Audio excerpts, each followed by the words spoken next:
Hi hello welcome back to Reem's vlogs. അപ്പോൾ ഇന്ന് makeup സെഷനൊന്നും അല്ല കേട്ടോ.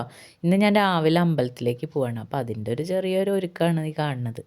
അപ്പോൾ അമ്പലത്തിലേക്ക് പോകണമെങ്കിൽ ഇവർ രണ്ടുപേരെയും സ്കൂളിൽ വിട്ടിട്ട് ഇവിടുന്ന് ഇറങ്ങുമ്പോഴേക്കും ഒരു നേരമാവും. അപ്പോൾ കുഞ്ഞിയുടെ കൂടെ തന്നെ അങ്ങ് പോകാമെന്ന് വിചാരിച്ചു. അപ്പം ബസ് സ്റ്റോപ്പിൽ നിന്ന് കുഞ്ഞിനെ ബസ് കയറ്റി വിട്ടിട്ട് പിന്നെ നേരെ ബസ് കയറി എനിക്ക് പോകാമല്ലോ. അപ്പം ഞാൻ ഇരിഞ്ഞാലക്കുട ഭാഗത്തുള്ള അമ്പലത്തിലേക്കാണ് പോകണത് കേട്ടോ.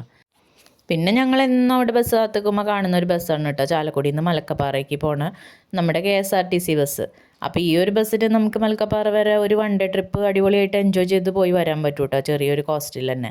പിന്നെ KSRTC മാത്രമല്ല, നമ്മുടെ ഒരു പ്രൈവറ്റ് ബസ്സും കൂടിയിട്ട് പോകുന്നുണ്ട്. അതിന് പോയാൽ നമുക്ക് വാൽപ്പാറ വരെ പോവാം. അത് നമ്മുടെ ബോർഡർ കടന്ന് തമിഴ്നാട്ടിലേക്ക് പോവാം ബസ്. KSRTC ആണെങ്കിൽ നമ്മുടെ ആ ബോർഡർ വരെ പോവുള്ളൂ കേട്ടോ. പിന്നെ നമ്മൾ മലക്കപ്പാറ അവിടെ ഡാമൊക്കെ കാര്യങ്ങളൊക്കെ കാണണമെങ്കിൽ പിന്നെ അവിടെ നോട്ട പിടിച്ചിട്ട് അങ്ങനെയൊക്കെ പോകണം.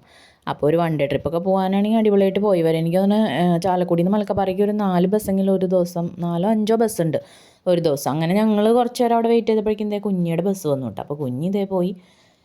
പിന്നെ അതിൻ്റെ പിന്നാലെ തന്നെ എനിക്ക് ബസ് വന്നു. അപ്പം ഞാൻ നേരെ നമ്മുടെ ചാലക്കുടി സ്റ്റാൻഡിലേക്കാണ് പോയത് കേട്ടോ. അപ്പോൾ സ്റ്റാൻഡിൽ നിന്ന് എനിക്ക് ഇനി ഇരിഞ്ഞാലക്കുടയ്ക്ക് ബസ് കയറണം. അപ്പോൾ എൻ്റെ ഒരു ഫ്രണ്ടും എന്നെ അവിടെ വെയിറ്റ് ചെയ്യുന്നുണ്ടായിരുന്നു. അപ്പോൾ പിന്നെ ആൾക്ക് ക്യാമറയുടെ മുന്നിൽ പ്രത്യക്ഷപ്പെടാൻ ഇഷ്ടമില്ലാത്തതുകൊണ്ട് ആളെടുത്തില്ല കേട്ടോ. അങ്ങനെ ഞങ്ങളിത് ഇരിഞ്ഞാലക്കുട സ്റ്റാൻഡിലെത്തി. അപ്പോൾ ഇനി ഇരിഞ്ഞാലക്കുട സ്റ്റാൻഡിൽ നിന്ന് നമുക്ക് പെരിഞ്ഞനം ഭാഗത്തേക്കുള്ള ബസ്സിൽ കയറിയിട്ടാണ് പോകേണ്ടത്. അപ്പോൾ നമ്മൾ പോകാൻ പോണ ആക്ച്വൽ സ്ഥലത്തിൻ്റെ പേര് കാക്കാത്തുരുത്തി എന്നാണ്. അപ്പോൾ കാക്കാത്തുരുത്തിയിലാണ് ഇതേ ഈ കാളിമലർക്കാവ് അമ്പലം, അവിടേക്കാണ് നമ്മൾ പോണത് കേട്ടോ. അപ്പോൾ നിങ്ങൾ ആദ്യമായിട്ടൊക്കെ പോവുകയാണെങ്കിൽ അവിടെ ഇരിഞ്ഞാലക്കുട സ്റ്റാൻഡിൽ പോയിട്ട് കാളിമലർക്കാവ് അമ്പലത്തിലേക്ക് പോകണമെന്ന് പറഞ്ഞു കഴിഞ്ഞാൽ ഏതാ ബസ് എന്നൊക്കെ ആൾക്കാർ കാണിച്ചു തരും കേട്ടോ. അത്രയും ഫെമിലിയർ ആയിട്ടുള്ള ഒരു അമ്പലമാണ്. അപ്പോൾ ഈ സ്റ്റോപ്പിൽ നിന്ന് കുറച്ച് അങ്ങോട്ട് നമുക്ക് നടക്കാനുണ്ട് കേട്ടോ. പിന്നെ എപ്പോഴും ബസ് റൂട്ടുള്ള സ്ഥലമായതുകൊണ്ട് നമുക്ക് എത്തിപ്പെടാനും അല്ലെങ്കിൽ അവിടെ നിന്ന് പോരാനൊന്നും ബുദ്ധിമുട്ടുണ്ടാവില്ല കേട്ടോ. പിന്നെ എനിക്ക് ഉള്ളിൽ അങ്ങനെ വീഡിയോ എടുക്കാൻ അലൗഡ് അല്ല കേട്ടോ. അതുകൊണ്ട് തന്നെ എനിക്ക് കാണിച്ചു തരാൻ പറ്റില്ല നമ്മൾ ആ ഉള്ളിലേക്ക് കയറുന്ന സമയത്ത് തന്നെ ഫോൺ സ്വിച്ച് ഓഫ് ചെയ്യണമെന്ന് നിർബന്ധമാണ്. അപ്പോൾ നമ്മൾ ആദ്യം ചെന്ന് കഴിഞ്ഞ് കഴിഞ്ഞാൽ 2 സ്ഥലത്തായിട്ട് പ്രതിഷ്ഠയുണ്ട്. അപ്പോൾ പാലക്കലമ്മനെ തൊഴുതിട്ട് വേണം മെയിൻ ഇതിലേക്ക് പോകാനായിട്ട്. അങ്ങനെ തൊഴുത് അപ്പുറത്ത് പോയി കഴിയുമ്പോഴേക്കും അവിടെ ഭജനയും കാര്യങ്ങളൊക്കെ ഉണ്ടാവും, നേരത്തെ ചെല്ലുകയാണെങ്കിൽ കേട്ടോ. അപ്പോൾ അതിൽ പങ്കുകൂടാം. അപ്പോൾ നമുക്ക് ഇനിയിപ്പോൾ അത് ചൊല്ലാൻ അറിയില്ലെങ്കിൽ അവിടെ ബുക്ക് വാങ്ങിക്കാൻ കിട്ടും. അപ്പോൾ ആ ബുക്കൊക്കെ വാങ്ങിച്ച് ഭജനയൊക്കെ ചൊല്ലിയിരിക്കുമ്പോൾ നമുക്ക് ഭയങ്കര ഒരു സമാധാനം ഫീലൊക്കെ ഉണ്ടാവും കേട്ടോ. പിന്നെ കാളിമേർക്കാവിൽ അമ്മയ്ക്ക് ഏറ്റവും ഇഷ്ടമുള്ള ഒരു വഴിപാടെന്ന് പറഞ്ഞാൽ ഈ ഭജന ചൊല്ലണത് തന്നെയാണെന്നാണ് അവിടുത്തെ ശിവദാസേട്ടൻ എപ്പോഴും പറയാറ്.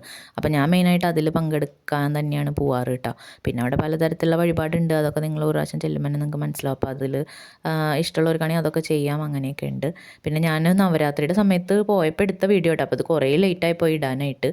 പിന്നെ അവിടെ ചൊവ്വയും ഞായറാണ് കേട്ടോ ഏറ്റവും പ്രത്യേകതയുള്ള ദിവസം. അപ്പോൾ അന്ന് പിന്നെ അന്നദാനമൊക്കെ ഉണ്ടാവും. അപ്പോൾ അമ്മേനെ തൊഴുത് അന്നദാനമൊക്കെ കഴിച്ച് നമുക്ക് പോരാം. പിന്നെ എൻ്റെ വീഡിയോസ് ഇഷ്ടമാണെങ്കിൽ ഒന്ന് സബ്സ്ക്രൈബ് ചെയ്തിടാൻ മറന്നു പോകണ്ട കേട്ടോ.